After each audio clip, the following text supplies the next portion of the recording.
Tai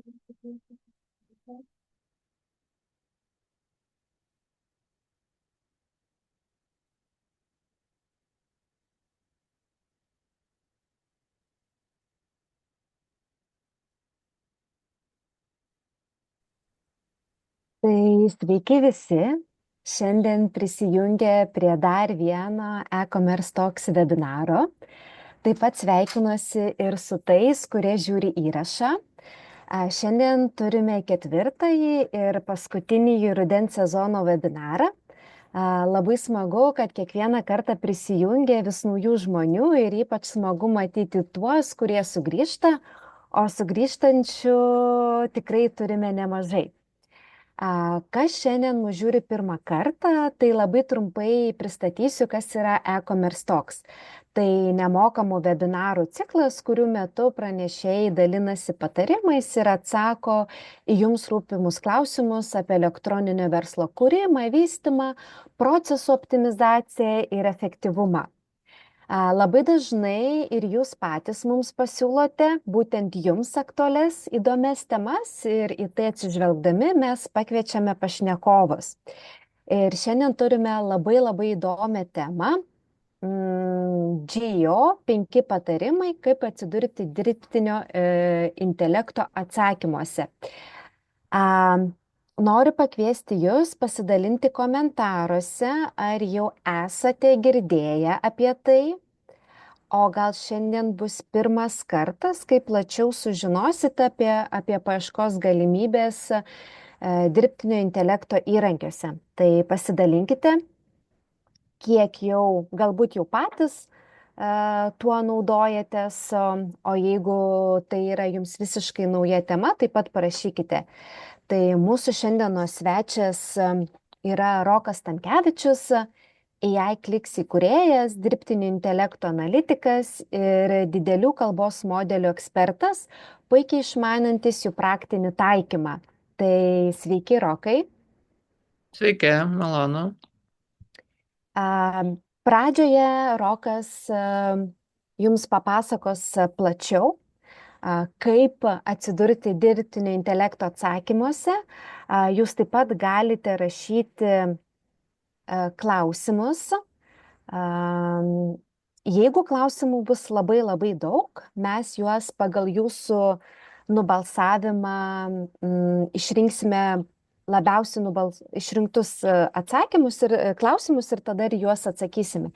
Bet tikrai drąsiai rašykite klausimus. Taip pat pasidalinkite komentaruose, kokį elektroninį verslą jūs atstovaujate, iš kur šiandien prisijungėte. Taip pat labai įdomu tiek mums sužinoti, tiek tikriausiai kitiems, kurie dalyvauja šiame webinare. Tai tiek iš mano pusės, Rokai, eteris jūsų. Taip, ačiū Jums. Šiandien pakalbėsim apie tokią temą, apie kurią irgi turbūt kalbų pastaruoju metu ypač tikrai netrūksta. Tai yra dirbtinis intelektas iš savęs jau yra įdomi tema ir tokia nauja ir šviežia ir turi daug tų tendencijų įvairiuose srityse ir apie jį vis kalbam kelis pastaruosius metus.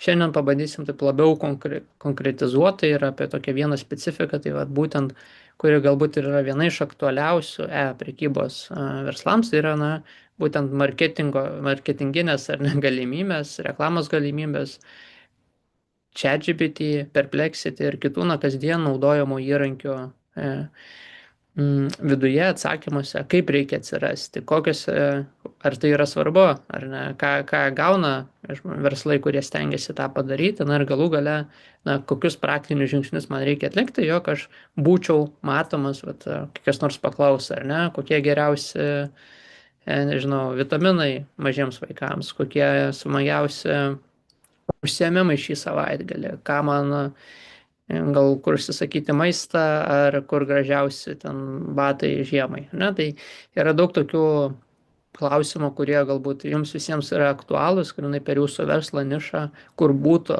labai aktualu atsirasti. Tai šiandien apie šią temą ir pakalbėsim nuo teorinės šiek tiek dalies iki praktinių žingsnių.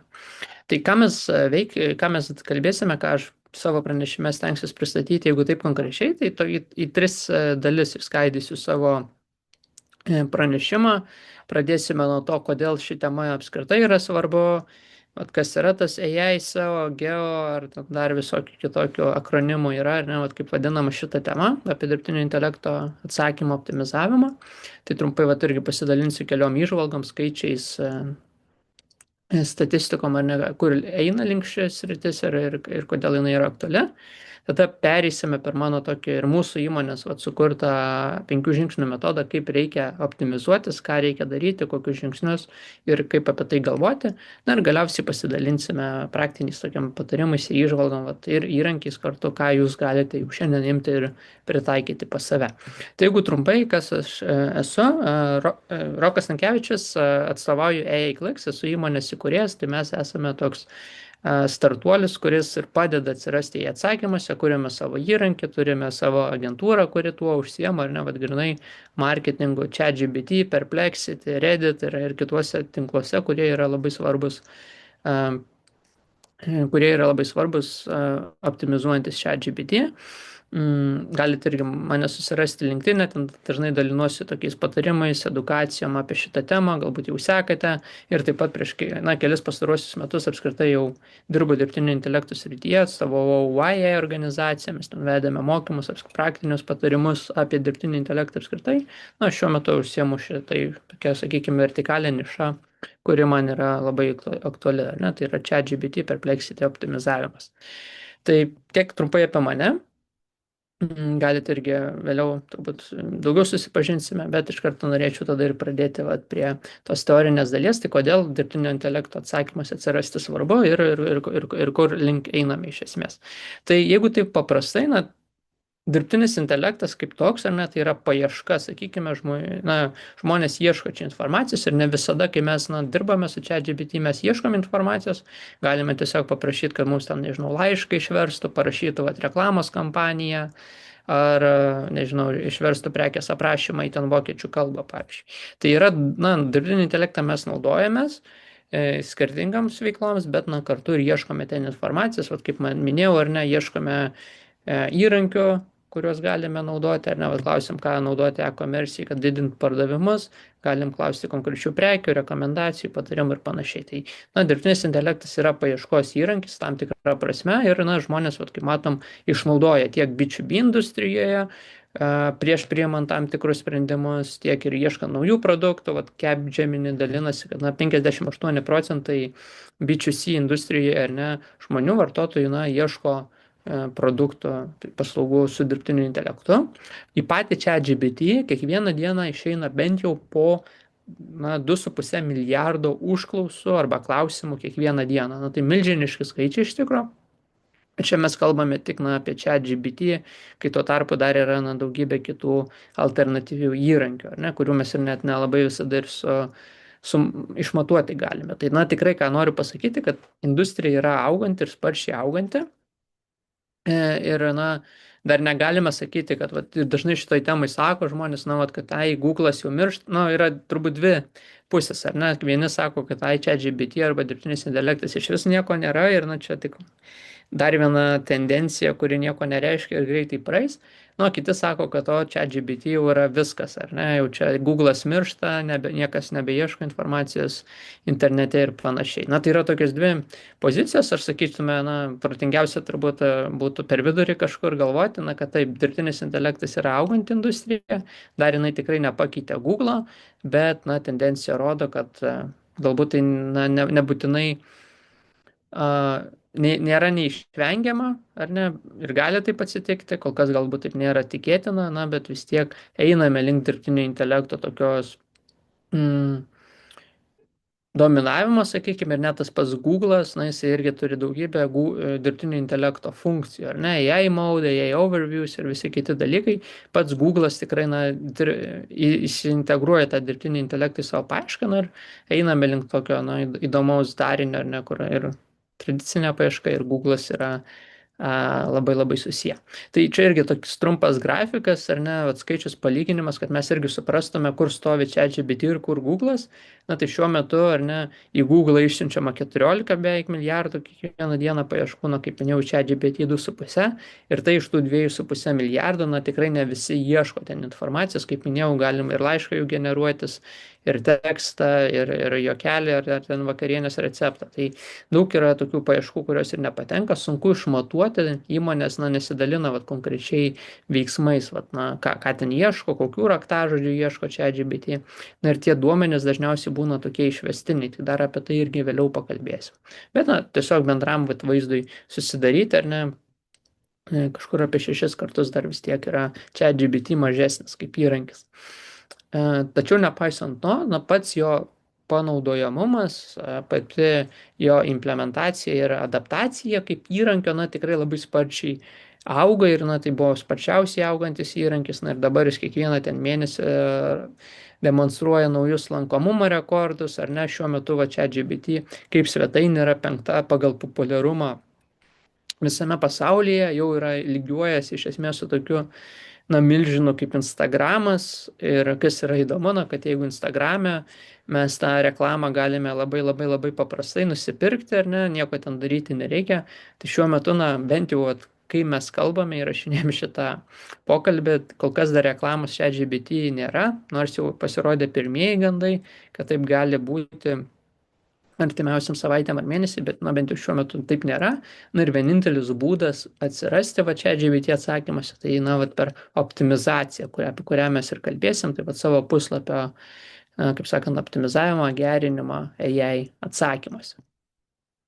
Ir jeigu dar taip pat konkrečiai, va, kalbant, na, arba atsakant į klausimą, kas man iš to, kodėl, va, man kaip e-komercijos verslui tai yra aktuali tema, tai galiu jau dabar pasakyti, na, kad srauto iš dirbtinio intelekto gali ateiti jau nuo 5, na, aišku, nuo 1, gali ir 0,5% būti, bet toks, sakytume, vidurkis iš mūsų klientų, iš to, ką matome rinkoje, tai va, yra nuo 5 iki 15% srauto į mūsų puslapį gali ateiti jau iš dirbtinio intelekto. Ir toli gražu mes, na, tokių labai visada tikslių skaičių, na, negalime turėti, nes dėl paprastos priežasties, ar ne? Tai kadangi, vat, kai nueina žmonės į ChatGPT, užduoda jie kažkokius klausimus ir jeigu jie, na, paklausia, ar ne, kokie čia geriausi man batai, ar drabužiai, ar dar kažkas, galima, ar ne, galim paspausti nuorodą, kurią mes gauname ChatGPT, o galime tiesiog nueiti į tą patį Google ir rašyti prekės ženklo pavadinimą. Tai vat dėl to, na, taip, srautą taip sekti yra kol kas dar sudėtinga su ChatGPT ir galime tik tą tiesioginius paspaudimus susižymėti, na, bet čia tiesiog irgi tokia įžvalga, ar ne? Ir kodėl mums tai turbūt irgi yra aktualu, vat, kuo išsiskiria srautas ateinantis iš ChatGPT, tai irgi turbūt labai geras, na, arba privalumas yra dirbtinio intelekto optimizacijos, yra būtent tas, kad, na, čia mes užduodame klausimą, ne, pavyzdžiui, kokie geriausi batai, pavyzdžiui, bėgiojimai, ne, jeigu užduoda kas nors klausimą, tokį arba kur nusipirkti batus bėgiojimai, matome, kad, na, dirbtinis intelektas jau juos analizuoja, pateikia mums kažkokius nuorodas, šaltinius ir kitus dalykus. Ir, na, kai žmogus jau apsilanko mūsų, na, jūsų vat, puslapyje, vat, matau, yra kažkoks, ar ne, tarkime, sportana.lt, ne, vat, blogas, kuris vat, ir nukreipia į mūsų tą puslapį apie bėgimo batelius. Ką mes matome, kad žmogus jau iš esmės yra pasiruošęs pirkti, ar ne, jį jau gali įtikinti, ar ne, vat, kokių jam batų reikia, ChatGPT jam atsakė visus klausimus, pasakė, vat, kaip man išsirinkti, mes čia galim dar 50 klausimų užduoti ir kai žmogus jau apsilanko mūsų puslapyje, jis jau yra pasiruošęs pirkti, ne, nes jis įsiaiškinęs, ko jam reikia, jis supranta apie jūsų prekės ženklą, galbūt jau paskaitė atsiliepimą arba paprašė dirbtinio intelekto paskaityti, na, papasakoti apie tą prekės ženklą ir panašiai. Ir ką mes matome, kad iš esmės iš dirbtinio intelekto, na, ta konversija yra kelis kartus didesnė, kartais nesako 3 ir daugiau kartų, ne? Didesnė yra konversija žmonių, kurie tiesiog atėjo į jūsų puslapį, jūsų verslą būtent iš ChatGPT ar kitų įrankių. Ir tai irgi yra svarbu, nes, na, tiesiog ir kodėl taip aišku vyksta, nes pati prekių paieška jau vyksta dirbtinio intelekto įrankio atsakymas.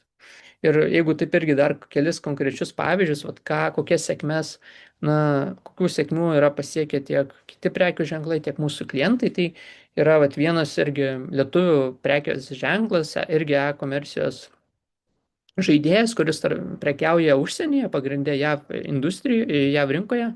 Tai jie konkrečiai, vat, iš ChatGPT ir kitų įrankių, na, sugeneruoja po 5-6 tūkstančius dolerių kiekvieną mėnesį. Ar ne? Tai yra tiesiog vat, iš dirbtinio intelekto įrankių ateinančios rekomendacijos, kurias mes vat, taip galime paimti ir susekti. Ar ne? Vat, kaip minėjau, vat, per šitas nuorodas, iš esmės, kurios vat, pasirodo. Tai dar kiek turbūt tokio tų pajamų yra, kurios na, nėra susekamas, kaip minėjau, tai ir galėtų skaičius dar labiau užaukti.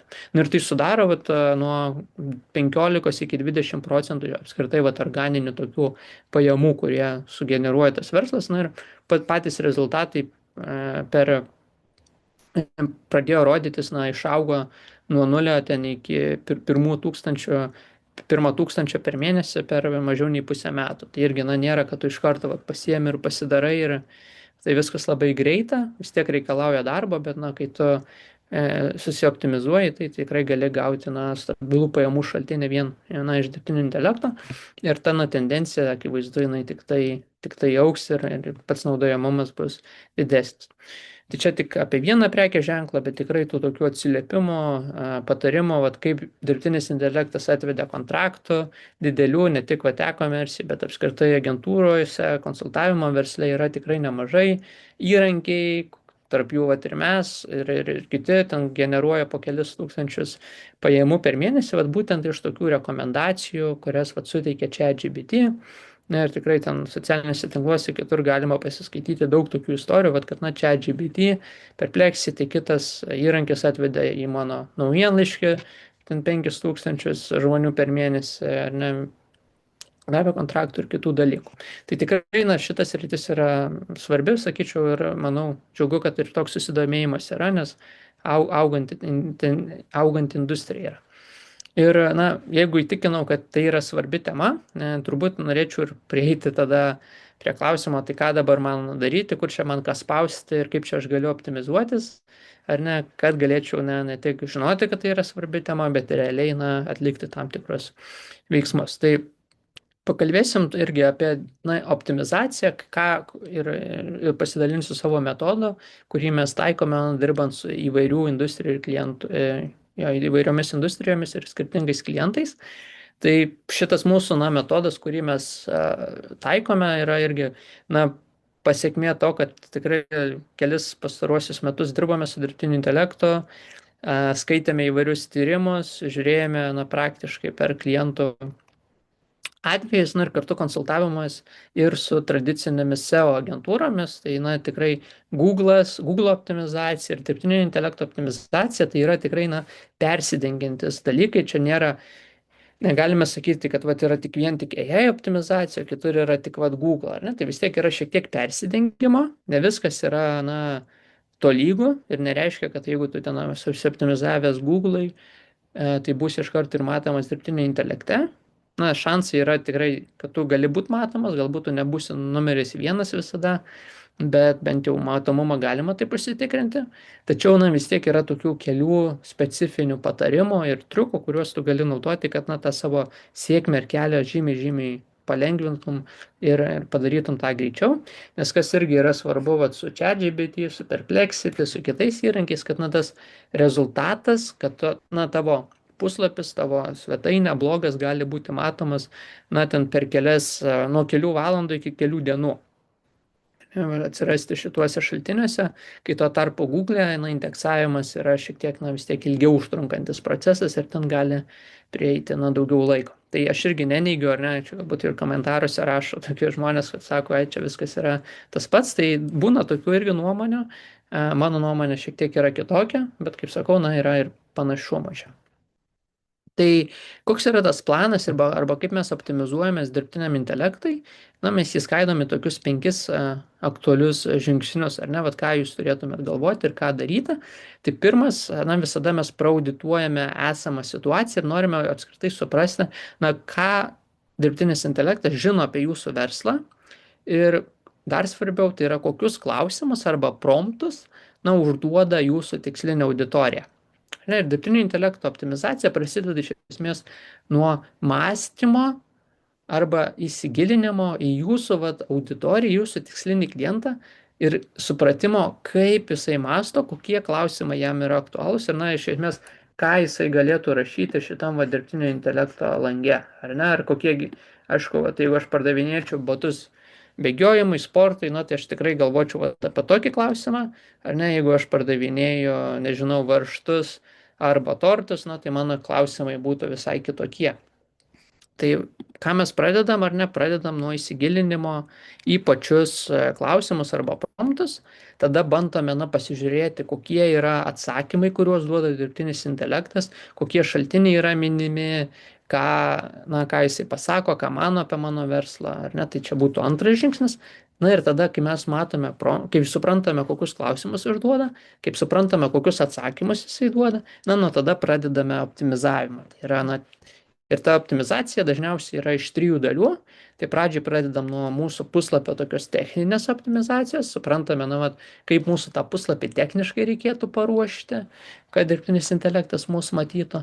Tada yra turinio kūrimas, ar ne? Tai apskritai ir tas turinio kūrimas yra dviejopas. Tai viena vertus turinio kūrimas mano puslapyje, tai blogų, tinklaraščio rašymas, puslapio kūrimas, ar ne, pas save. Ir tada yra išorinis šaltiniai, kažkokie šaltiniai, išoriniai puslapiai, svetainės, kuriais remiantis dirbtinis intelektas ir atsakinėja į tuos mūsų promptus.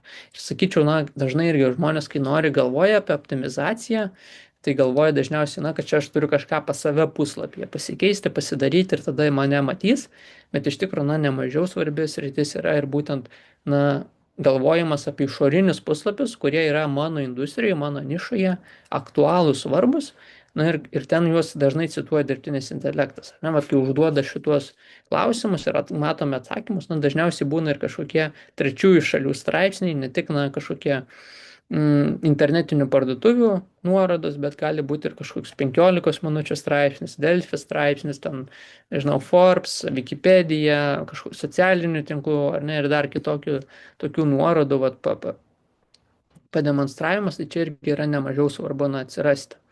Tai toks yra mūsų šablonas, ar ne, arba kaip čia pasakyti, metodas, kurį mes naudojam. Dabar irgi noriu per kiekvieną žingsnį šiek tiek konkrečiau praeiti ir paaiškinti, ką aš turiu omeny su kiekvienu šituo dalyku. Tai pradėsime nuo promptų, to identifikavimo, arba paprastai tariant, kas yra promptai, tai klausimai. Identifikavimas, promptai toks labiau dirbtiniam intelektui pritaikomas pavadinimas, bet iš esmės apie tai, kaip susirasti tuos klausimus, kuriuos užduoda mano tikslinė auditorija, mano klientai. Tai mes turim atsakyti, ar ne, kokie yra tie geriausi klausimai, kokie populiariausi klausimai, kuriuos užduoda žmonės į dirbtinį intelektą. Ką irgi noriu pasakyti, kad mes iš tikrųjų negalime čia kaip su Google ar kitais reklamos mechanizmais, negalime gauti realių duomenų. Kiek šį raktažodį, šį promptą yra žmonės Lietuvoje ten per pastarasis 30 dienų, kaip sakant, išsiuntę. Tiesiog kol kas ChatGPT nesidalina šitais duomenimis, nėra tokių duomenų, kol kas negali nei nusipirkti, nei kitaip gauti. Ir kas dar yra svarbiausia, kad kiekvieną kartą, kai mes užduodame šitą klausimą, dirbtinis intelektas veikia taip, kad mes visada gausime truputį kitokius atsakymus. Jis visada ieškos ten informacijos internete, bet matome atsakymas arba puslapiai net, kuriuos jisai parodo, jis kinta, ar ne? Jeigu kažkas žiūrėjo, buvo gerai įsistebėjęs šito puslapio, praeitam atsakymė nebuvo, dabar jisai jau atsirado. Ar ne? Tai šitie atsakymai kinta ir mes duomenų negalime gauti kiekvieną ten tokių tikslių, ar ne? Kaip rašė. Ar kažkas rašė, kokie geriausi batai bėgiojimai, ar kažkas parašė ten, galim kažkokią variaciją to paties įdėti, ar ne, vyrams, kuriems virš 30, pavyzdžiui, metų, ar ne, gali kažkas klausyti tokių. O čia vėl yra kitoks atsakymas, vėl kitaip dirbtinis intelektas interpretuoja ir pagal tai pritaiko apie mane turimą tą informaciją. Tai ką aš noriu pasakyti, pirmas dalykas, kad mes tų visų klausimų patys nežinosim ir mes neturime stengtis suprasti, ką užduoda visi žmonės. Mes labiau turime suprasti, kaip dirbtinis intelektas mąsto ir kokią jis informaciją gaudo internete. Ir ką aš turiu omeny, kad jeigu, vat, net ir dar kartą pakartosiu tą patį klausimą, užduosime, matysime, kad na, įrankis, jisai net naršo internete, vat, matom searching for in the web, ar ne, searching for web, galite irgi tą patys dažniausiai išgauti ženkliuką ir net, na, yra aišku, ir internetinės paieškos funkcija, web search vadinasi. Tai įrankis, na, jisai ne tik remiasi savo turimą informaciją, bet, na, žinoma, jis ir naršo internete, gali naudoti Bingo paieškos mechanizmą, gali naudoti Google paieškos mechanizmą, na ir tiesiog, vat, iš esmės, siunčia tam tikrus raktažodžius, ar ne, vat, geriausiai batai bėgiojimai gali būti va toks raktažodis, kurį išsiunčia, na, ChatGPT į Google. Matome, va, kaip tik va, vienas iš mūsų tų straipsnių va, ir persidengia, ar ne, va, kurį rodžio, bėgimo bateliai, kaip išsirinkti geriausias, va, gerai parašytas blogas, na, jisai yra ir Google, ir ChatGPT cituojamas. Tai ChatGPT irgi gali, na, tiesiog naršyti internete ir pasimti tam tikrus straipsnius. Bet, na, jie tikrai nėra, kaip sakant, vienodi, nes va, jeigu Google šiuo konkrečiu atveju yra Redditas, Sport Directas ir SportPoint, čia vat, matome šiek tiek yra kitokie. Ne, tarptautiniai gali būti šaltiniai ir panašiai. Tai nėra tas pat. Tai va, tai ką mes dabar turime daryti, tai galvoti va, apie tokius, na, iš esmės raktažodžius, ar ne, kuriuos va, galėtų siūsti ChatGPT arba Perplexity arba kiti įrankiai. Na, čia konkrečiai kalbu apie ChatGPT, bet gali būti na, įvairių tų įrankių, kuriuos vat, naudoja žmonės. Ir principai iš esmės yra labai panašus optimizavimo.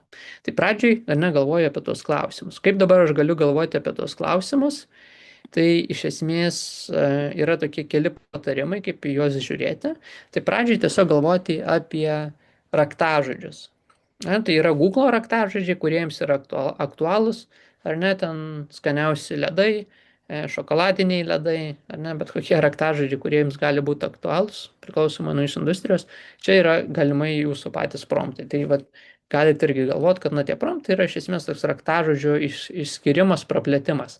Nes jeigu raktažodis bus labai ten trumpas, vat, geriausi ledai arba geriausi bėgimo bateliai, na tai matėm į ChatGPT mes įdėsime, vat, kokie yra geriausi bėgimo bateliai vyrams virš 30, ar ne, visada mėgstam duoti kontekstą, ar ne kažkokį, ar ten mamoms, ar vat man tiesiog, nes ChatGPT irgi turi na tą istoriją apie mane, susirašinėjimą, žino kažką apie mane, tai jis vis tiek šiek tiek personalizuoja. Na, bet iš esmės tai yra raktažodžiai. Ir matėm net irgi siunčia ChatGPT, va tą raktažodį ieškant informaciją. Ir kas yra svarbu, na, kad mums nereikia galvoti, kad aš turiu grinai išsirinkti sąrašą, ką apskritai žmonės yra išsiuntę. Kadangi ChatGPT tiesiog naršo tuos pačius raktažodžius, mums apskritai reikia galvoti apie temas, kokios temos yra aktualiausios, kokių temų galėtų žmonės klausti mano internetiniam puslapį. Tai yra, gerai, batai bėgiojimai, bet turbūt gali būti batai, bateliai ir sportai. Gali būti futbolai, krepšiniai, ar ne šiuo konkrečiu atveju, bet taip pat gali būti ir laisvalaikiai. Tai yra skirtingos temos, ar ne, laisvalaikis, sportas, bėgimas, ten, futbolas ir panašiai. Tai mes tokias temas įsiskaidom ir per čia žiūrime, ko žmonės galėtų ieškoti ir tada, iš esmės, ką darome, tai tiesiog susirenkame atsakymus, pasižiūrime šaltinius, kuriuos cituoja dirbtinis intelektas. Kodėl man yra aktualūs šaltiniai? Nes, kaip matom, dirbtinis intelektas mėgsta remtis kažkokia išorinė informacija, išoriniais šaltiniais, atsakinėjant į mūsų tuos klausimus. Ir iš esmės, jeigu aš noriu atsidurti tuose atsakymuose dirbtinio intelekto, tai aš turiu atsidurti pirmiausia šituose šaltiniuose arba, parašyti tą šaltinį, kurį cituotų dirbtinis intelektas. Čia ir yra tas 4., 5. punktas iš mano pasidalinto metodo, kaip mes optimizuojamės. Tai arba patys rašom turinį, arba stengiamės šitame turinyje atsidurti, kurie man yra aktualūs, kurie ir cituoja ten tuos bėgimo batelius ar šiuo atveju, ar bet ką kitą. Tai jo, galvojam apie tuos promptus ir bandom juos atspėti. Tai vienas iš būdų yra tiesiog,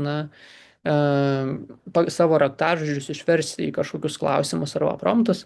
Kitas yra vėlgi geras būdas, tai dažnai Perplexity ar ne, perplexity.ai, dar vienas dirbtinio intelekto įrankis, dažnai vat, irgi tiesiog paduoda mums rekomendacijas, vat, kokių klausimų užduoda na, žmonės, ar ne? Čia lygiai taip pat, jeigu vat, pradėsiu running shoes arba ten bėgimo bateliai, matysiu vat, tokius potencialius raktažodžius arba na, patarimus, ko žmonės galėtų ieškoti. Tai čia yra na, pirmas patarimas pradėti savo susidaryti tokį didelį sąrašą na, visų klausimų, kuriuos galėtų užduoti dirbtiniam intelektui mano auditorija. Ir dažniausiai, ar ne, tas galima tiesiog kokį Excelį susidėti ar ten bet ką kitą, su keliais šimtais tokių vat klausimų, ką galėtų užduoti mano tikslinė auditorija. Na, čia irgi vat vienas iš mūsų pavyzdys, ar ne, vat, kaip mes tą sąrašą darėm klientui. Tai pirmas klausimas, pasidarau va tą klausimų sąrašą. Antras, na tada ir žiūriu. Antras būdas, tiksliau ne antras būdas, bet žingsnis tai yra, na, susidėjau visus tos klausimus ir dabar, na, tiesiog turiu eiti į tą ChatGPT, Perplexity, Gemini ir kitus dalykus, na, ir žiūrėti, kokius atsakymus duoda. Ir, na, atrodo, kad čia labai sudėtingas procesas, nes labai daug laiko reikalauja ir, na, taip tikrai yra. Dėl to mes ir, na, kuriam įrankius, automatizuojam šitos dalykus, bet jeigu, va, na, žmonės nori ranka tą daryti patys, tai tada, nu, užtrunka toks procesas ir tikrai yra laiko imlus.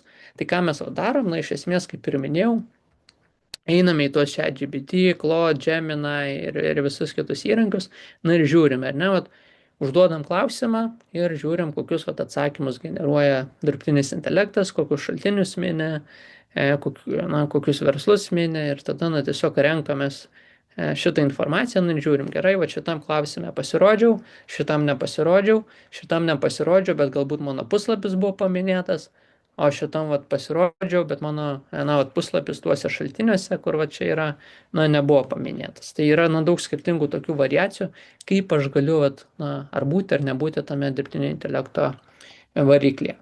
Dabar kodėl tai yra svarbu, ar ne? Tai svarbu dėl to, nes na, tiesiog aš turiu suprasti, kur yra mano situacija. Ir, pavyzdžiui, galbūt šitam promptui, šitam raktažodžiui man iš vis nieko nereikia daryti, nes aš jau esu paminėtas, na tai arba mano šaltinis yra paminėtas, na tai akivaizdu, ką man leisti laiką, ten reklamai, dar kitiems dalykams, kai aš galiu, na tiesiog eiti prie kitos temos, prie kitų klausimų ir, na, ten spręsti problemas. Tai dėl to mes ir darome šitą dalyką ir dažniausiai ir stengiamės atsakyti į šitos 4 pagrindinius klausimus. Tai kiek kartų buvau paminėtas ar ne per savo tuos klausimus, ar ne, ten 100, 200 ar kiek man jų yra aktualių, tada kokia mano vidutinė pozicija, kokie konkurentai ten buvo paminėti, kokie kiti prekės ženklai buvo paminėti, ir tada kokie buvo skirtingi šaltiniai panaudoti.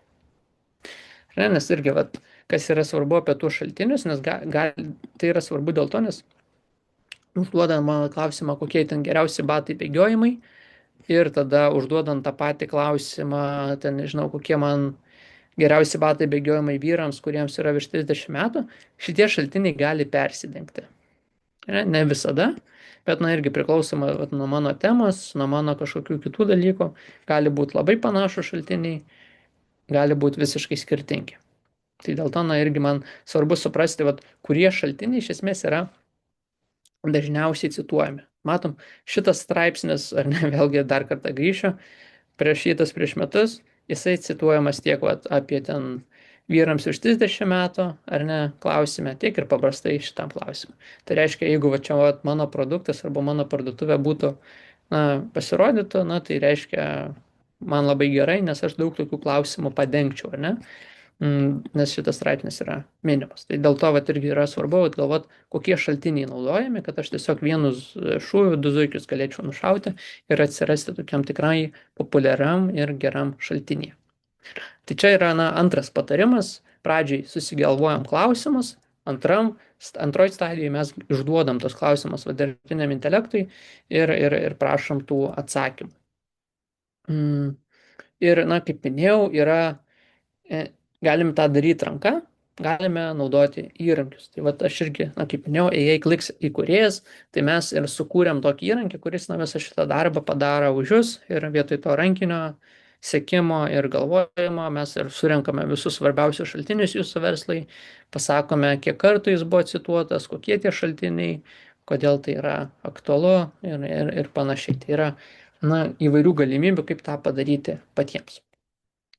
Tai dabar, ką mes galime daryti su tais šaltiniais, tai svarbu juos ne tik turėti, bet ir kažkokių tam tikrų veiksmų imtis. Tai pradžioje, kaip minėjau, įsiprioritizuojam, suprantame, kokie yra svarbiausi šaltiniai, kurie dažniausiai yra cituojami, ir tada stengiamės juose kaip nors atsidurti. Tai jeigu matau, kad tarkime šitas straipsnis ten labai man aktualus ir minimas, tai kaip aš čia galiu atsidurti, ką aš galiu daryti, tai aišku, bandyti, galbūt parašyti žmogui ar puslapiui šitam, kuris šitą straipsnį parašė, ir sakyti, susirandu, kad čia autorius yra Jovana, tai galiu jai, nežinau, pasižiūrėti jos profilį, galbūt surasti jos elektroninį paštą, ar ten LinkedIn, ar bet ką kitą, ir pasakyti, labas, mačiau, šitas straipsnis yra toks, mūsų ten batai yra dar kažkuo geresni, įdomesni nei konkurentų, galbūt irgi svarstytumėt, įtraukti juos į savo sąrašą. Čia toks, klasikinis SEO būtų variantas, tiesiog vadinamas outreach, komunikacija, susiekimas su tais straipsniais, kuriuos mini dirbtinis intelektas. Tai vienas iš būtų, ar ne, antras būtų tiesiog, susirasti, dažnai būna irgi tiesiog tokių vadinamų direktorijų, puslapių, ar ne, kurie tiesiog irgi yra dažnai cituojami dirbtinio intelekto, bet ten galime atsirasti, patys. Tai yra tiesiog užpildyti kažkokią formą ar panašiai. Tai, tokių pavyzdžių Lietuvos rinkoje galėtų būti nuo rekvizito, ar ne, nes dažnai ChatGPT cituoja tiesiog rekvizituose esančią informaciją, atsiliepimus ir kitą. Ten tiesiog susikuria įmonė ir jau automatiškai atsirandi ten. Tai yra tokių, yra, nežinau, verslams kitiems kartų, nuo dirbtinio intelekto ten įrankių direktorijų iki galbūt agentūrų, tokių direktorijų kaip Clutch, kur tiesiog, arba už mažą mokestį, arba tiesiog pats vos negali ten atsirasti. Tikrai tai padeda atsirasti dirbtinio intelekto atsakymuose, nes tiesiog šitos puslapius dažnai pagal klausimus irgi gali cituoti. Ir pratęsiant, ką dar dažnai cituoja dirbtinis intelektas, tai yra Google Maps'o visus profilius, tai irgi, jeigu grinai klausime, kokie ten geriausi restoranai Vilniuje, ar ten nežinau, koks geriausias sporto klubas, tai ChatGPT labai dažnai gali ir Google Maps tiesiog duomenis pacituoti. Ir čia irgi yra tada svarbu, būti man susitvarkius profilį, būti atsinaujinus valandas, puslapį įsidėjus, ir ten nuotraukas ir panašiai, kad tiesiog būčiau patrauklus cituoti dirbtiniam intelektui. Ne? Tai iš tokių direktorijų gali būti ir Trustpilot, ar ne, atsiliepimų platforma, kur žmonės dalinasi tiesiog grįžtamuoju ryšiu, ypač ten kalbant apie B2C industriją, ir ten gali būti ir, nežinau, Gartner arba G2 platformos, kur tiesiog labiau B2B industrija irgi žmonės, platformas būtent B2B industrijai. Tai tiesiog priklausomai nuo to, kur aš esu, kur aš dirbu, aš galiu stengtis atsirasti tuose šaltiniuose vis kitaip. Dar irgi mano vienas iš tokių minėto proceso, ką daro žmonės, kaip jie bent stengiasi atsirasti tuose šaltiniuose be direktorijų, tai yra, kaip minėjau, susirandam tą profilį, bandom ieškoti jų LinkedIn'o, arba net yra ir elektroninio pašto, tokių įrankių kaip findemail.com, tai jis irgi padeda susirasti žmonių elektroninius paštus, ir ten tada išsiųsti tą komunikacinę žinutę, paprašyti atsirasti tame straipsnėje. Tai ką mes patys darome, irgi mes šitą dalyką darome, stengiamės kaip verslas atsidarti ChatGPT atsakymuose, dominuoti, ar ne, mums aktualiuose klausimuose. Mums tas yra labai svarbu, tai dėl to mes irgi daug dėmesio skiriam tiesiog bendravimui su kitais verslais, prašymu atsidurti tam tikrose straipsniuose ir tokių komunikacinių žinučių generavime. Tai tas irgi mums yra svarbu. Kas dar yra svarbu, ir kokius dar šaltinius dažnai mini dirbtinis intelektas, tai yra įvairūs socialiniai tinklai. Jis yra, kaip minėjau, keli tokie tipai, ką cituoja. Tai aišku yra išoriniai puslapiai, yra naujienų straipsniai, yra direktorijos arba, na, tokios atsiliepimo platformos ir taip pat yra, vat, Instagramas, LinkedInas, YouTube'as, irgi tokios platformos, kurias dirbtinis intelektas cituoja. Labai dažnai, tai pavyzdžiui, nežinau, užduotume klausimą, mm, na, nežinau, kas čia geriausi, ten, nežinau, Black Friday kažkokie pasiūlymai, nors jau praėjo, bet tebūnie, ar ne, ką dažnai dirbtinis intelektas daro, tai kaip mačiau irgi, na, cituoja ir, pavyzdžiui, YouTube video kažkokius, ar ne, gali būti Reddito citavimas socialinio tinklo, na ir daug skirtingų tokių šaltinių. Tai ką irgi yra svarbu, na, galvoti apie savo verslą, tai irgi galvoti, na, ir socialiniuose tinkluose. Tai dirbtinis intelektas, ta prasme, na, jis renka informaciją iš viso interneto, tai aš turiu, na, dominuoti jį kuo įmanoma plačiau, ar ne, kuo įmanoma plačiau būti paminėtas. Tai dėl to, irgi dažnai yra tokios platformos, kaip minėjau, LinkedInas, kur mano tiesiog straipsniai gali būti paminėti ir juos cituoti dirbtinis intelektas. Gali būti, na, ir medium.com irgi toks portalas, kurio straipsnius dažnai cituoja dirbtinis intelektas. Ir daug kitų irgi portalų. Tai ką daro dažnai verslai, na, jeigu anksčiau mes, nežinau, parašydavom vieną blogą ir pamiršdavom, sakom, atsakėm į šitą klausimą ir viskas. Daugiau jau pasirašiau apie bėgimo batelius blogą, na, tai ir viskas. Ne? Tai ką dabar daro verslai, na, jie stengiasi jį perpublikuoti, ar ne, arba, na, ne tais pačiais žodžiais, bet būtent kitais žodžiais parašyti kažką panašaus, tą pačią temą ir, na, išplėsti šitą tekstą, šitą informaciją kuo daugiau skirtingų kanalų. Na, tai galima tam pačiam Medium parašyti, galime LinkedIn'e ten kažkur pasiskelbti, galime Facebook'e parašyti tokį patį straipsnį, galime ten, nežinau, į direktorijas išsiųsti, galima galbūt PR straipsnį parašyti ir išsiųsti 15 minučių ar ten bet kam kitam. Na ir tiesiog tą pačią savo temą, na, kuo įmanoma daugiau vietų išpublikuoti, kad, na, mūsų prekės ženklo matomumas, na, kuo įmanoma būtų didesnis. Čia yra, na, toks trečias iš patarimo.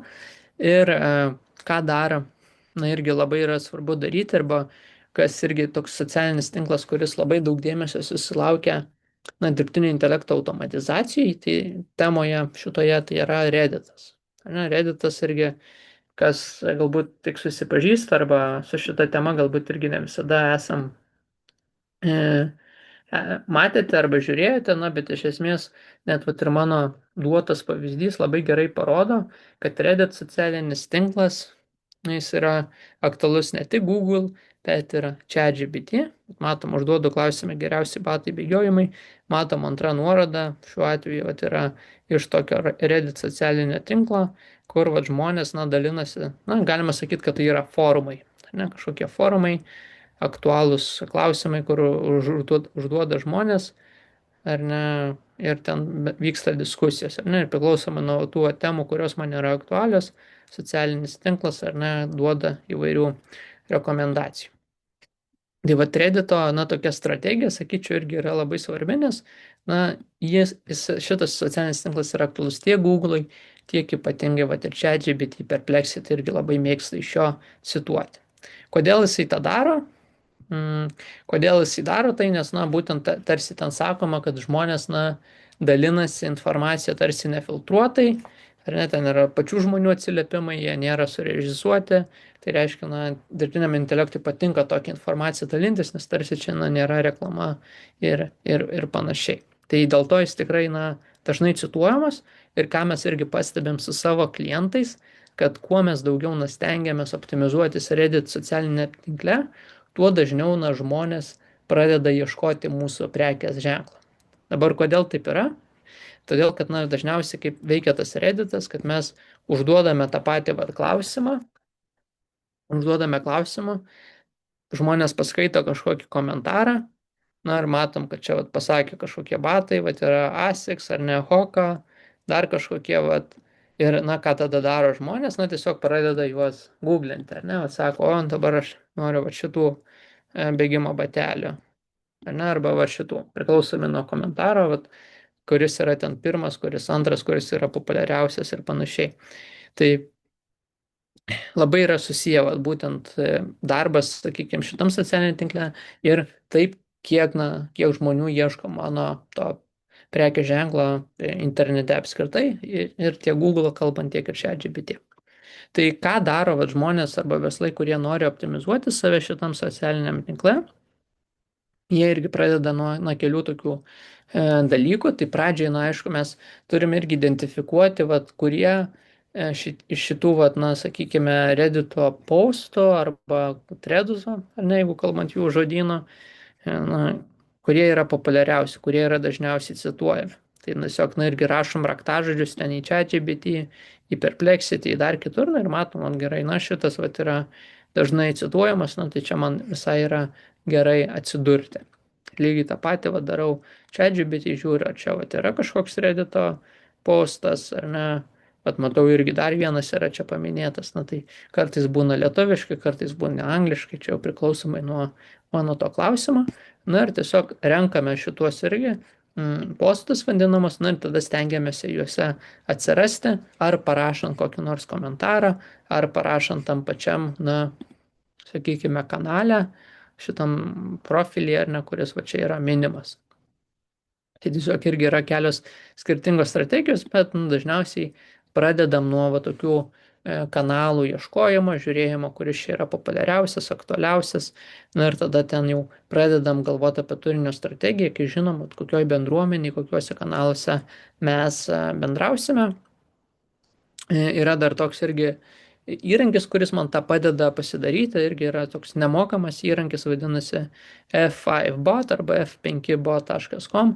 Tai čia yra įrankis, kuris man realiu laiku atsiunčia pranešimus, notifikacijas, kai tam tikras raktažodis mano industrijoje buvo paminėtas. Na, pavyzdžiui, kas nors paminėjo, ten nežinau, bėgimas arba sporto bateliai arba bėgimo batai. Na ir tada iš karto į savo elektroninį paštą gaunu pranešimą, kad na, va, šitam profilyje kažkas paminėjo man aktualų raktažodį. Tai mes irgi va, šitą įrankį naudojam, na, kad galėtume greitai sureaguoti į komentarus ir panašiai.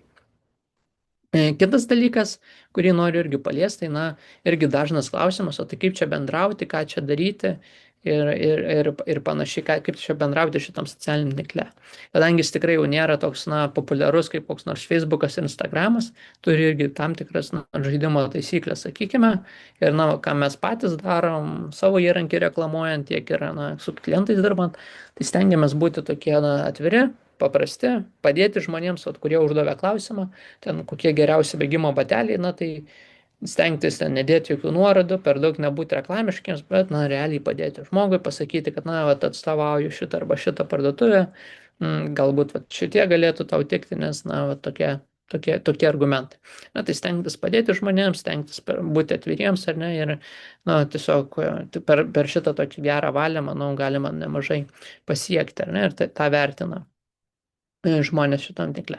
Tai tikrai, na, rekomenduoju, ypač kalbant apie 26 metus, atrasti biudžetą ir šitam kanalui, nes tikrai gali, na, padėti visapusiškai tiek su Google, tiek su ChatGPT gali padėti optimizacijai. Ir ja, penktas patarimas, paskutinis patarimas, kurį noriu duoti, tai yra būtent apie tai, kokį turinį kurti arba kokią, na, turinio optimizaciją reikėtų pritaikyti, kad, na, mano turinys, kaip tas blogas, kurį rodžiu, būtų, na, dažnai cituojamas dirbtinio intelekto. Tai ką jūs turėtumėt galvoti, apie ką turėtumėt galvoti, tai būtent į klausimus, kuriuos užduoda mano klientai, ChatGPT Perplexity. Tas pirmas žingsnis. Ne, susidarėm tą visą klausimų sąrašą, susidėjom temas, matom, kaip čia atsakinėja ir panašiai. Ir dabar ten, kur mes nesam matomi, ten, kur mūsų nėra, na, jeigu mano klausimas yra šitas ir aš čia nesu cituojamas, na, tai ką aš turiu daryti, pradėti kurti turinį šitą temą ir, na, stengtis kuo įmanoma greičiau čia atsirasti, ar ne, pabandyti sukurti tos blogus, kurie yra aktualūs šitoje temoje. Ir, na, tai čia yra kaip ir turinio idėjos, tie klausimai, kuriuos užduodam savo klientui, ten jie turi būti atsakyti mano puslapyje, O jeigu taip konkrečiai kalbant, ką aš turiu daryti, na tai tokie irgi keli patarimai, sakykime, ką mes patys pritaikome savo blogė, savo klientų blogose, tai yra tai, kad na, kuo greičiau, kuo paprasčiau stengiamės atsakyti į vartotojo klausimą, kurį turi mūsų tas klientas, ar ne, tai jeigu užduoda klausimą, at, apie tos bėgimo batelius, tai kokia yra gera strategija iš karto ir pasakyti, vat, kaip išsirinkti geriausius ir vat, pirmais sakiniais, pirmoje pastraipoje ir pasakyti, kodėl vat, šitaip, kodėl reikia išsirinkti, ką tai reiškia, kokie patarimai ir ne, kuo įmanoma greičiau pateikti tą atsakymą į klausimą. Kodėl tai yra svarbu? Nes anksčiau mes tai irgi darydavom, kad tą atsakymą vat, paliekame kažkur gale, kad kuo daugiau žmogus nuskrolintų, paskaitytų ar ne ir panašiai ir panašiai. Bet dirbtinis intelektas, sakykime, daug domenų analizuoja, laiko neturi, jam reikia kuo įmanoma greičiau tą atsakymą gauti, tai kuo jūs arčiau, aukščiau pasakysite, tuo na, jūsų tas blogas, na, sakykime, bus dažniau, gali būti dažniau cituojamas. Toliau, ar ne, labai, na, irgi svarbu tiesiog techniškai sutvarkyti visą tą puslapį, ar ne, naudoti antraštės, pridėti kažkokius išorinės nuorodas į straipsnius ir panašiai. Na, tai tiesiog tokios irgi gerosios SEO, sakykime, praktikos, čia kažko labai daug naujo nepasakysiu, bet tiesiog jeigu jau dirbote su SEO, tai, na, reikėtų pratesti. Galbūt, vat, yra keli tokie momentai su tuo greitesniu atsakymu. Ir taip pat, na, dar vienas toks momentas, kuris irgi padeda, tai yra tokios autoriteto, sakykime, ugdymas. Ar ne, čia vat, irgi vienas iš tokių mūsų pavyzdžių, kurį mes patys darome, naudojame savo komandoje, čia irgi iš mūsų blogo yra. Tarkime, parašome kažkokį blogą ir vat, pridedam tokius ženkliukus, ar ne, vat, kad, pavyzdžiui, ekspertų verifikuotas tekstas, ar ne, tada pasakome, kad atnaujintas ten 25 metų spalio 19, kad irgi, na, tiesiog sakom, kad čia straipsnis parašytas, ekspertai jį patikrino, ar ne, vienas žmogus vat, parašė, kitas jį peržvelgė ir dar net atnaujino ten vat, po parašymą, na tai reiškia, kad jis yra prižiūrimas ir toks, na iš karto dirbtiniam intelektui kokius 5 signalus išsiunčiam, ar ne, vat, vien tik su iš esmės savo tokio, na, blogo formatu, ar ne, kurį mes naudojame. Tai irgi, na, padeda iš esmės, vat, kad tie mūsų straipsniai būtų pastebimi ir matomi. Tiesiog irgi vienas iš tokių labiau praktiškesnių, sakykime, patarimų. Taip pat, vat, ką mes mėgstam, irgi tokius vadinamus, na, 5, nežinau, 5 taškinio sąrašo punktus, vadinamus bullet pointsus irgi, na, pasakyti, vat, apie ką tas straipsnis buvo, kokios pagrindinės mintis ir tiesiog, na, kad nereikėtų žmogui ar tam pačiam dirbtiniam intelektui viso tas straipsnio skaityti, mes iš karto jam paduodam tokį apibendrinimą, apie ką šitas va, tekstas bus, kas jame bus parašyta ir panašiai. Tai irgi, vat, nu, tokie maži dalykai, bet jeigu mes juos pritaikome, tikrai gali vat, mūsų tą turinį padėti optimizuoti. Ką dar irgi va, dažnai įtraukiame, tai va, būtent kažkokie yra video, jeigu turite irgi YouTube kanalą arba šiaip kurite video turinį, irgi yra aktualu va, įdėti kažkokį šitą turinį, nes kaip matėm, rodžiau, jį cituoja ne tik ChatGPT, bet ir Perplexity, kiti sprendimai, tai video turinys taip pat yra labai aktualus. Tai tokie vat keli patarimai, ką mes darome patys rašydami blogą ir optimizuojant savo turinį. Dabar jeigu kalbame apie įrankius, jau prie pat apibendrinimo, tai kaip minėjau, ar ne, įrankiai, kurie padeda optimizuotis tam dirbtiniam intelektui. Vienas iš jų yra mano paties sukurtas, ar ne, jei clicks.io, galite irgi pasižiūrėti jį, ką mes darome viduje. Tai ir kaip mūsų įrankis padeda iš esmės realiai optimizuoti, tai yra pasiūlome jums va tos promptus ir klausimus, kurie yra užduodami realių žmonių, tada pasakome, kokia yra jūsų ten vidutinė pozicija, ištraukiame visus dažniausiai cituojamus šaltinius, parodome, ar ne, kur jūs esat paminėti, o kur ne, išskaidome vat, visus tos šaltinius į skirtingas kategorijas, padedame ir rekomenduojame turinį, kurį reikėtų parašyti ir net padedame ir susisiekti su tais turinio kūrėjais. Ar ne? Tai vat, viduje irgi, jeigu prisiregistruosit, matysite įrankį savo matomumo metrikas, pasilyginsite su konkurentais, pasižiūrėsite, vat, kur kuriuose klausimuose esate ten paminėti, kur nesate paminėti, kiek žmonių ieško tos vat, informacijos kiekvieną savaitę, na ir daug tokių kitų irgi analitinių metrikų, bet kartu ir, na, tokių praktinių patarimų. Tai irgi galite įsivaizduoti įrankį, vat, kaip Google Analyticsus, bet specialiai pritaikytus dirbtiniam intelektui. Ar ne? Tai tiesiog tokių vat, praktinių įžvalgų ir kartu, kaip minėjau, na, įrankis, kuris ir padeda net ir tuos pačius blogus optimizuotus rašyti pas save su visais raktažodžiais, išoriniam, vidiniam nuorodom ir panašiai.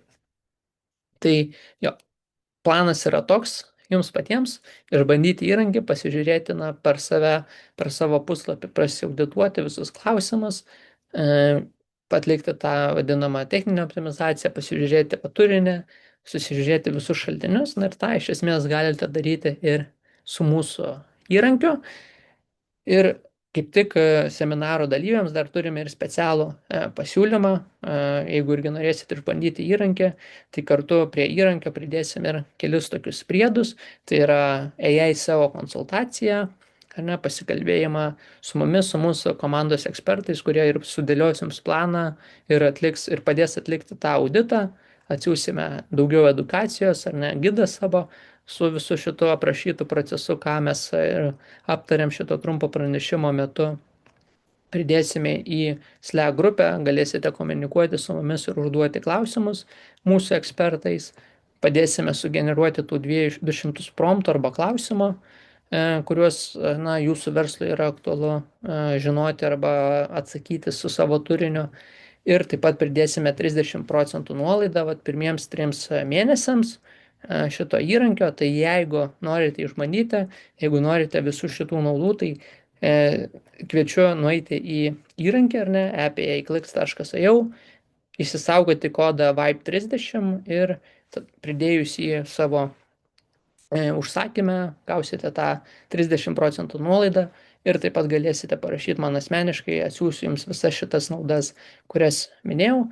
Taigi, kodas galioja 1 parą, VIBE30, jeigu aktualu, norit pasibandyti šitą įrankį arba tiesiog pasikalbėti, galite tą padaryti. O jeigu norite, na, ne įrankio, bet realių įžvalgų, realių patarimų ir tiesiog, tiksliau ne realių patarimų, bet daugiau nei įžvalgų, tai yra, kad mes atliktume visas paslaugas už jūs ir vestume už rankutės, taip pat turime ir savo, na, agentūrinį pasiūlymą, tai jeigu yra įdomu, galite irgi nusiskenuoti kodą, irgi susisieksime su jumis, jeigu tiesiog norite, kad viską padarytume už jūs, tai kaip minėjau, arba šitas variantas, arba tiesiog patys galite bandyti ir įrankį su kodu VIBE30. O jeigu tiesiog norite toliau domėtis šitą temą, galbūt dar pasižiūrėti, pasidomėti plačiau, taip pat, kaip minėjau, dalinuosiu informaciją pas save LinkedIn, Rokas Nakevičius, galite susirasti, pasiekti. Ir taip pat turiu elektroninį paštą rokas@clicks.io, irgi taip pat, jeigu turit kokių klausimų, pastebėjimų, tiesiog drąsiai parašykite ir pabandysiu jums padėti. Tai ačiū Jums už dėmesį ir tikiuosi vienokiu arba kitokiu formatu pasimatysime dar. Ačiū, Rokai, už prezentaciją. Aš matau, kad mes turime keletą klausimų, tai aš tau juos garsiai perskaitysiu ir tu tada galėsi atsakyti. Tai vienas klausimas buvo, bet kaip mes naudojam tuos AI įrankius, ar išsiverčia į skirtingas kalbas, ar geriau postus rašyti anglų kalba, LinkedIn ir kitose socialiniuose kanaluose? Na, sakyčiau, priklauso irgi labai nuo jūsų industrijos, bet kaip net ir matėm čia, uždaviau klausimą lietuviškai, jie ir pradėjo skaityti į angliškus šaltinius ar ne anglų kalbą. Tai labai priklauso nuo industrijos, nuo tų klausimų, kuriuos turit. Kartais gali cituoti lietuviškus straipsnius, kartais gali cituoti angliškus.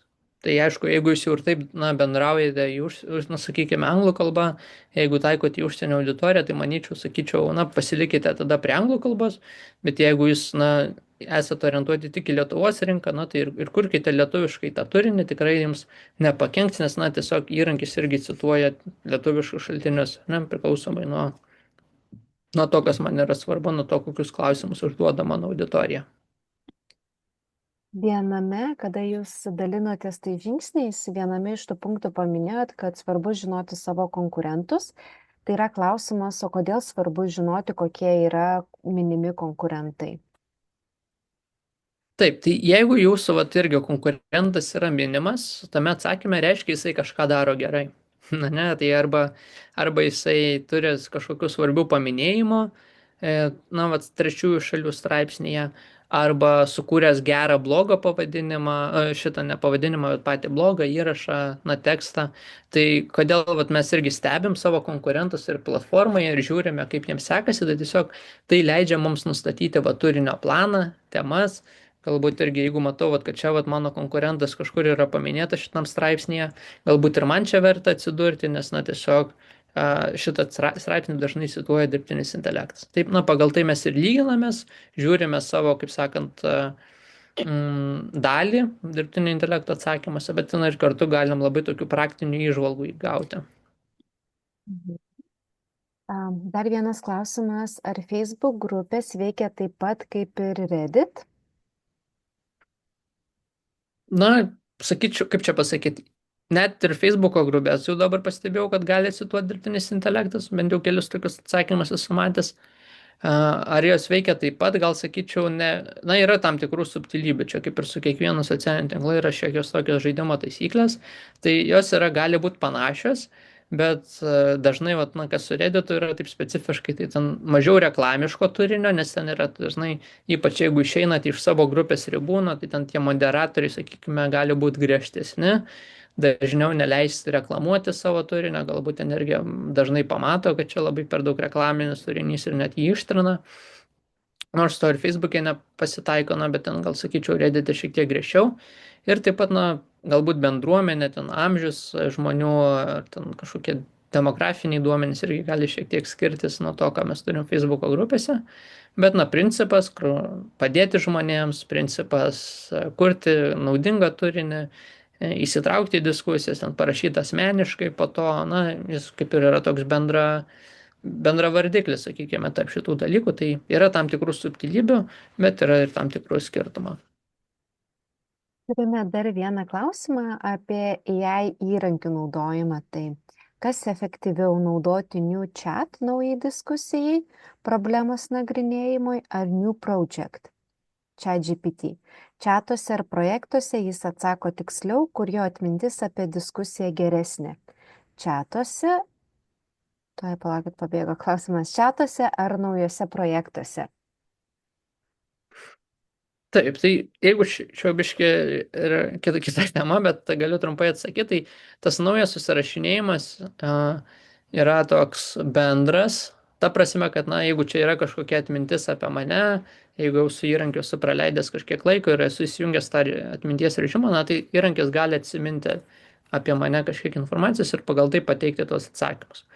Kam sukurtas projektas arba kam juos naudoti, tai va tie projektai sukūriami, na, tam vienam kažkokiam specifiniam klausimui. Tai bendras čatas ar ne bet kam, čia vad galiu klausti ir kokią man vakarienę pavalgyti, ir kur batus nusipirkti, ir atrašyti į laišką. Tai, o kai tuo tarpu vat, kažkoks projektas yra sukurtas, na, tai čia vat, projektas mano, pavyzdžiui, vidinio įrankio vystymui yra. Ne, tai aš šią projekte aš esu įsidėjęs tam tikros informacijos apie tą įrankį, esu įsidėjęs kažkokį balso toną, specifines instrukcijas, ar ne, ten irgi vat, yra tam projekte sudėta, ar ne, instrukcijos, kurias esu aprašęs, kaip įrankis turėtų atsakinėti, bendrauti, duodu jam konteksto. Ir, na, įrankis vat, šitam projekte jisai tik apie tą dalyką, sakykime, išmano arba, na, geriausiai gali man padėti. Tai čia yra labai toks konkretus atvejis projektas, tuo tarpu bendras susirašinėjimas, na, jis yra bendras, ar ne, apie viską, bet kartu gali būti ir apie nieką. Tai jeigu man reikia labai atsikartojančią užduotį spręsti, savo aktualią užduotį, kuri atsikartoja kiekvieną ten dieną savaitę, susikuriu projektą, bet jeigu noriu tiesiog bendrinio tokio žinojimo arba, na, nežinau, ką jam ten suteikti, tai tada užtenka ir to bendro susirašinėjimą. Ar galima rašyti trumpučius Q&A tipo straipsniukus savo blogę, ar vis tik reikėtų imituoti ilgąjį pilną straipsnio formatą? Jo, sakyčiau, kad Na, čia negali pasakyti nei taip, nei ne. Labai labai daug skirtingų dalykų priklauso. Čia reikia žiūrėti, kokia industrija, kokia konkurencija, kaip Google'as reaguoja, kokie straipsniai yra parašyti ir panašiai. Bet šiaip sakyčiau, na, kad galvoti, jog man reikia ten parašyti 1000 žodžių, kitaip manęs neindeksuos ten ChatGPT arba Google'as, na, jau šiek tiek yra pasenęs dalykas, dabar ten gali puikiai būti matomas ir su, nežinau, 300 ar ten mažiau net žodžių, jeigu tu tikrai puikiai atsakai į klausimą, į vartotoją intent vadinamą, tai čia kaip ir nėra to labai tokio, na, per žodžius, kaip ir mokykloje, ar ne, svarbu ne tiek, kiek tu parašai, bet kaip kokybiškai. O su ChatGPT, va, tais Q&A tipo klausimai, sakyčiau, na, jie padeda, bet ką mes patys dažniausiai darom, va, savo blogė, tai irgi, ar jis ten ilgesnis ar trumpesnis, visada tiesiog vat, pačiame gale dar išdėstome, ar ne, tokius gerus, šitos vadinamas klausimus ir pritaikom jas štai čia apačioje, irgi taip gana tradiciškai. Juos irgi dažnai susirandame vat, būtent iš paties Google'o, ar ne, kai užduodam vat, klausimą, dažniausiai irgi matysim kažkokius people also ask ar ne klausimus, tai vat, juos pagal savo raktažodę įsirašome, pamatome tos klausimus, na irgi juos iš esmės bandome padengti vat, apačioje štai čia, ar ne, kurie mums yra aktualūs. Turim dar kelis klausimus. Ir tikrai labai smagu, kad jūs užduodat, kad domitės. Ir vienas iš jų yra, ar AI sugeneruotas tekstas yra tinkamas, palankiai vertinamas AI algoritmuose, ar visgi vertingesnis yra žmogiškasis tekstas. Sakykime, kad turinio tikslumas, profesionalumas yra toks pat. Tai jeigu turinio tikslumas ir profesionalumas yra toks pats, tai tikrai nėra jokio skirtumo. Ir čia sakyčiau tiek apie dirbtinį intelektą, tiek ir apie Google.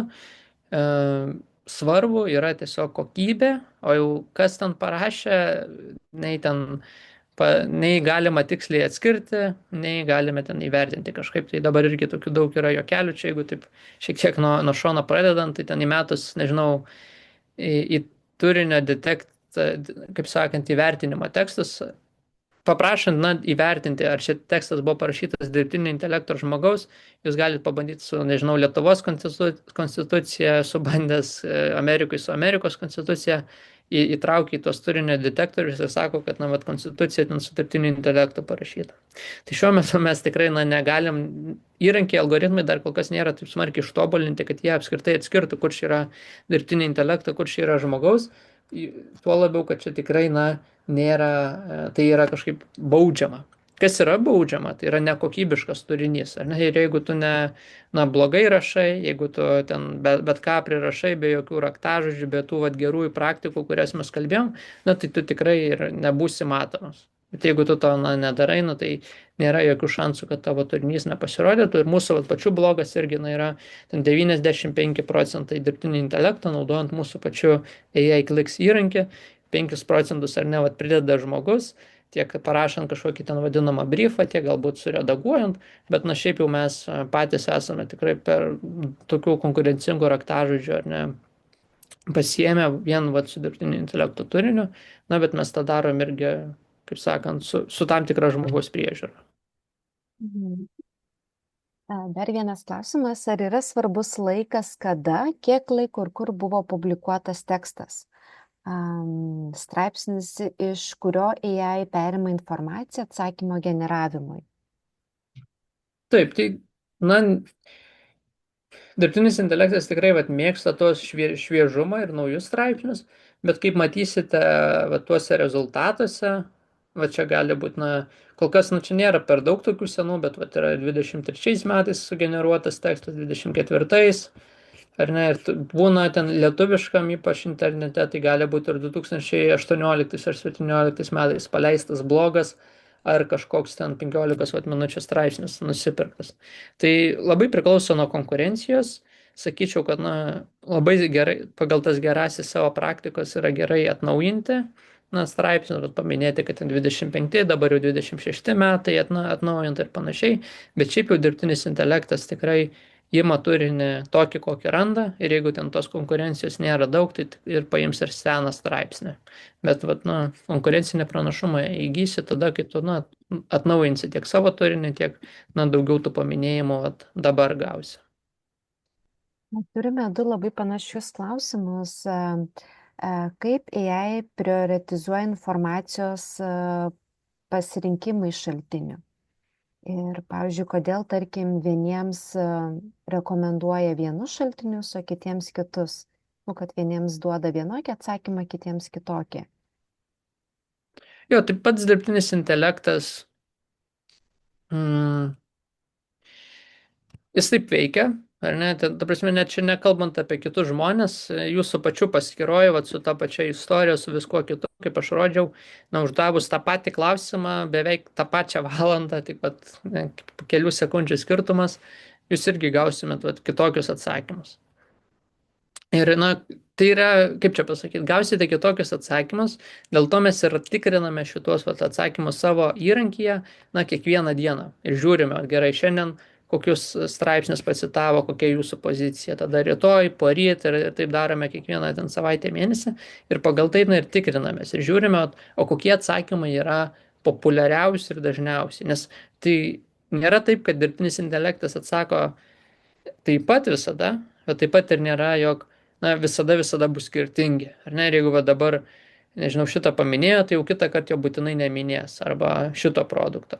Dažniausiai būna kažkoks persidengimas, 60-80%, ar ne, kur tų pačių prekės ženklų pasako, ar ne, tai lygiai taip pat, jeigu aš paklausiu, koks geriausias ten telefonas, tai dažniausiai visada bus kažkoks iPhone'as paminėtas, ar ne, jokio skirtumo, ar aš šiandien ar rytoj klausiu. Tai yra tam tikros industrijos, kur ten yra gana nusistovėję, kitur yra mažiau, bet tai sakyčiau, to persidengimo, kas yra svarbu tada su to persidengimu, kad turiu dažniau patikrinti, ne vieną kartą, bet pasinaudojus ar įrankiu, ar pats rankiniu būdu pasižiūrės, kokios yra tendencijos.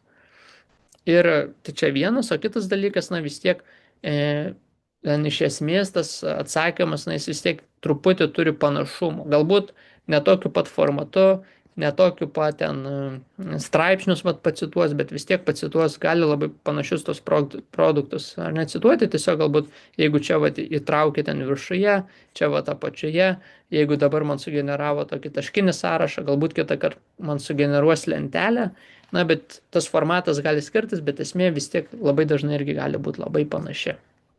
Mhm. Ir paskutinį klausimą turim. Ar AI gali pasimti informaciją tik iš straipsnių ar ir iš produktų aprašymų, jeigu aprašymas išsamus ir remiasi kitais moksliniais straipsniais? Taip. Ar tarkim netgi prie produkto esančiais klientų atsiliepimais? Jo, tai tikrai, jeigu vis įvairūs puslapiai gali būti cituojami, čia aš daugiau gal susidėjau dėmesio, koncentravausi į tos blogus, bet tikrai ir produkto aprašymai gali būti cituojami ir sakiau, yra labai didelė įvairovė, o tuo ir skiriasi jisai nuo Google, kad sakiau, nuo YouTube video iki socialinių tinklų, iki produkto aprašymų, iki atsiliepimo, iki rekvizito, iki jūsų blogo gali cituoti, čia jau labai priklauso nuo industrijos nišos ir pačių tų klausimų, kurios turi žmonės. Tai ačiū labai, Rokai, už atsakymus. Tikrai smagu, kad sulaukėm tiek daug klausimų. Ačiū labai už prezentaciją, kad pasidalinai įžvalgomis, tikrai davė ir nemažai praktinių patarimų bei įrankis, kuriuos galim naudoti. Ačiū visiems, kurie dalyvavo gyvai, uždavė klausimus ir kurie žiūrės įrašą. Baigėsi mūsų rudens sezonas ir susitiksime su jumis pavasarį su naujomis temomis. Jeigu turit kažkokių pagidavimų, tikrai galit mums parašyti, mes į juos atsižvelgsime. Tai ačiū dar kartą visiems ir linkiu gražaus vakaro. Ačiū, gražaus vakaro.